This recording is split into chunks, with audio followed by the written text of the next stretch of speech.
Hello, my name is Adam Strakose. This presentation is over the article Bone Adaptation in Response to Treadmill Exercise in Young and Adult Mice by Joseph D. Gardinier and other researchers. The purpose of this research was to identify age-related differences in the anabolic response to exercise at the cellular and tissue level.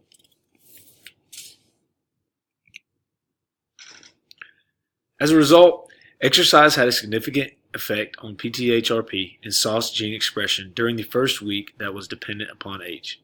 In particular, young mice displayed an increase in PTHRP expression and decrease in SOS expression, both of which remained unaffected by exercise in the adult mice.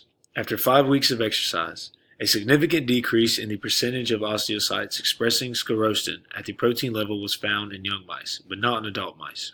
Mechanical testing of the tibia found exercise to have a significant influence on tissue-level mechanical properties, specifically ultimate stress and modulus that was dependent on age. Adult mice in particular experienced a significant decrease in modulus despite an increase in cortical area and cortical thickness compared to sedentary controls. Altogether, this study demonstrates a shift in the cellular response to exercise with age, and that gains in bone mass at the adult stage fail to improve bone strength. In short, researchers believe that one's ability to increase bone mass with exercise decreases with age. In order to test this theory, research was conducted that involved both young and adult mice exercising on a treadmill for a 5-week period. Mechanical testing of the tibia was used to determine that as adults get older, they may gain bone mass, but it will not improve their overall bone strength.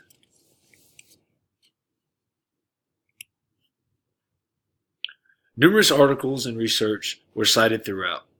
I will talk about a few that were important and supported the research article. The first is Physical Activity and Bone Mass, Exercise and Futility by Forward. This article discusses research on the correlation of physical activity on bone mass in a variety of people. This article showed that young bones have a greater potential for expansion. It showed a 1 to 3% increase in bone mineral content in men and women, an 11% increase in bone mineral content in young adults with 7% bone density increase, a 5 to 8% after 1 to 2 years.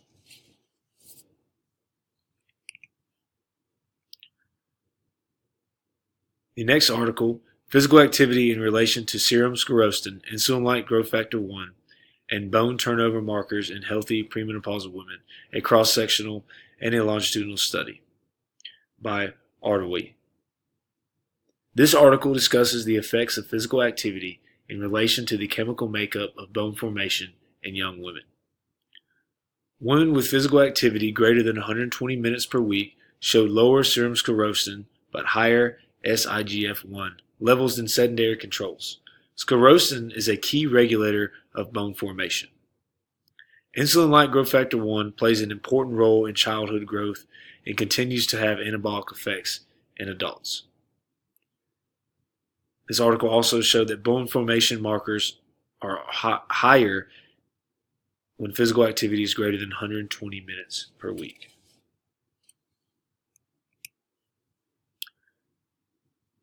The next article, Response of Bone Mineral Density, Inflammatory Cytokines, and Biochemical Bone Markers to a 32-week combined loading exercise program in older men and women by Marquez. This article discusses the effects that a 32-week exercise program had on older men and women.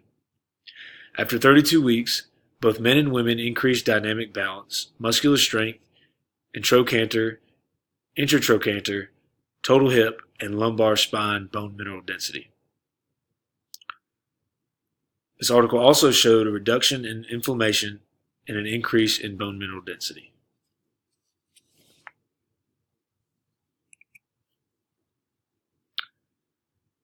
The problem. The aging process predisposes individuals to increased fracture risk due to continual bone loss.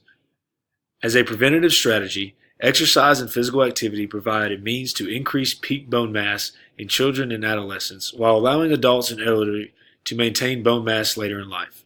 Clinical studies have reported only modest gains in bone mass that often require exercise regimes with high impact loading that become more and more difficult to perform with age. The minimal gains in bone mass that older adults experience through exercise suggests that aging alters the cellular mechanisms needed to facilitate bone adaptation. However, the specific mechanisms that change with age remain unclear.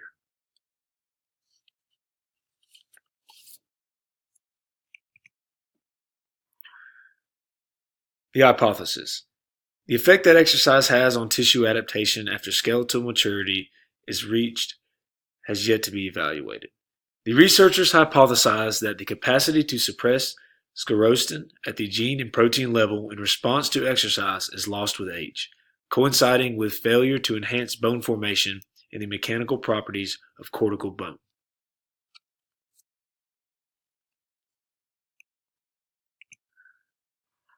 The next few slides will deal with the methodology used in this research article. The first is in vivo protocols. At 8 weeks and 36 weeks of age, mice were divided into 3 weight matched groups: baseline, sedentary, and exercise. Each exercise group was subjected to running on a treadmill at a 5-degree incline and speed of 15 meters per minute for 30 minutes, 5 days per week. After 5 weeks of exercise, mice from both sedentary and exercise groups were euthanized. The right and left tibia were collected from 10 mice for mechanical testing, micro-CT analysis, and histomorphometry, while another 5 right and left tibia were collected for immunohistochemistry.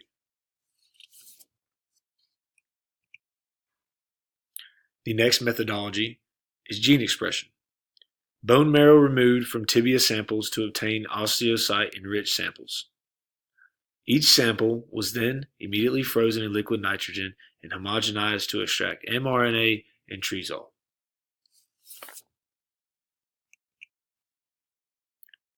The next is micro-CT analysis. Cortical bone architecture was derived from ex vivo scans of the entire tibia. The fracture site was defined by measuring where the crack initiated along the medial side under tension relative to the distal tibia-fibula junction.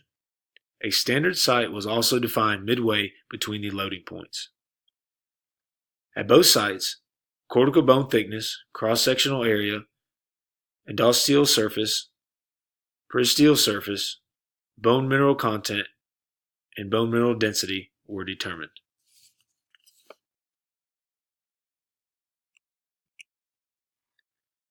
The next is mechanical testing. The mechanical properties of the tibia were measured under 4-point bending. Each tibia was loaded until failure at a rate of 0.025 millimeters per second. Load and displacement were recorded during testing, and the location of failure was measured relative to the tibia-fibula junction.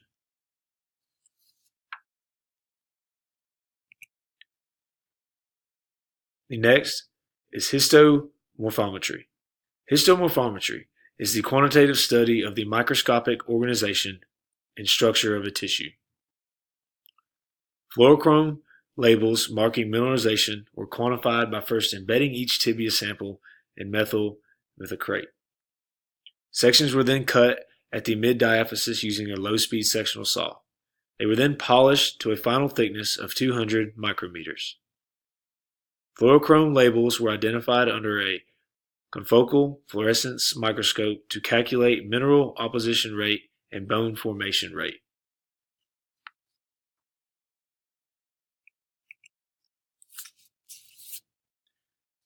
The next methodology is immunohistochemistry. Immunohistochemistry is the process of detecting antigens in cells of a tissue section. To evaluate changes in protein expression, tibia samples were fixed in a 4% paraformaldehyde and demineralized in 10% acetic acid before being embedded in paraffin. 5 micrometer thick cross-sections were cut at the mid-diaphysis of the tibia. Each section was deparaffinized in xylene, rehydrated through grated ethanol, and then washed with 0.3% hydrogen peroxide to remove indigenous peroxides. The primary antibodies were then detected with biotin conjugated secondary antibodies and a diaminobenzidine substrate. The number of sclerostin positive and total osteocytes were quantified and averaged across 5 samples within each group. The last methodology used was statistical analysis. A student t-test was used to identify significant differences in cortical bone architecture and mechanical properties of bone between 8-week and 36-week-old baseline controls. For all non-baseline controls, statistical differences were identified for each outcome measure using a two-way analysis of variance.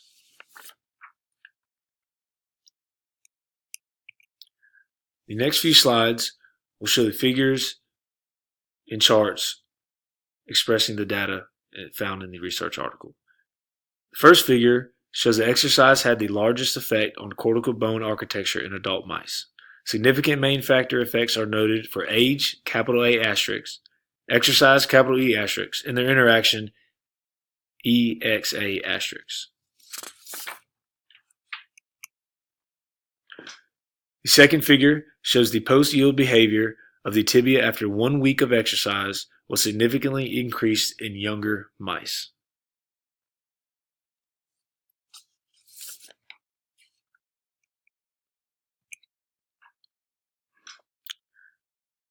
The third figure shows initial changes in gene expression following 1 week of exercise are attenuated in adult mice.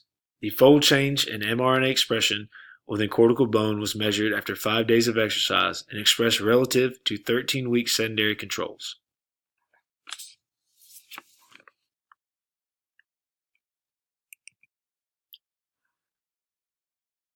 The next figure shows that exercise decreases the expression of sclerostin among osteocytes in young mice, but not adult mice.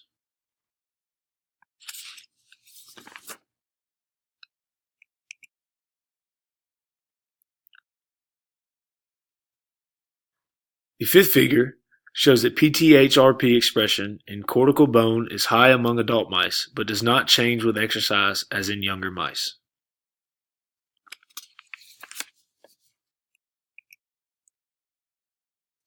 Data Table 1 shows the histomorphometry of the mouse tibia following 5 weeks of exercise.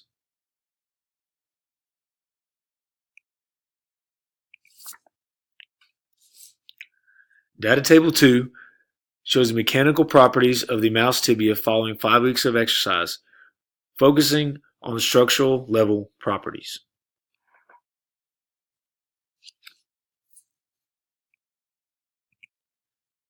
Data Table 3 also shows mechanical properties of the mouse tibia following 5 weeks of exercise, but focuses on the tissue level properties.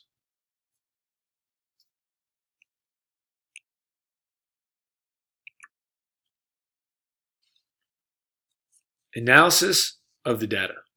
The present study demonstrates that exercise in adult mice fails to improve the mechanical strength of bone despite relative gains in bone mass.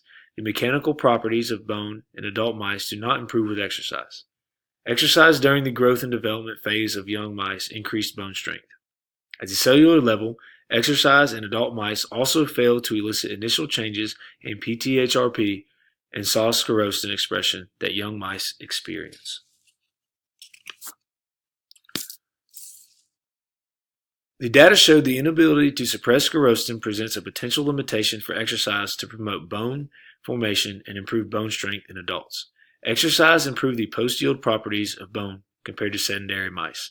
Younger mice displayed an increase in periosteal, mineral apposition rate, and bone formation rate, both of which significantly decreased with age.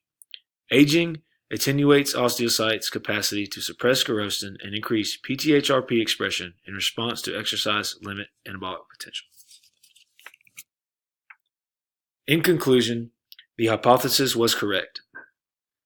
The capacity to suppress sclerostin at the gene and protein level in response to exercise is lost with age, coinciding with failure to enhance bone formation and the mechanical properties of cortical bone.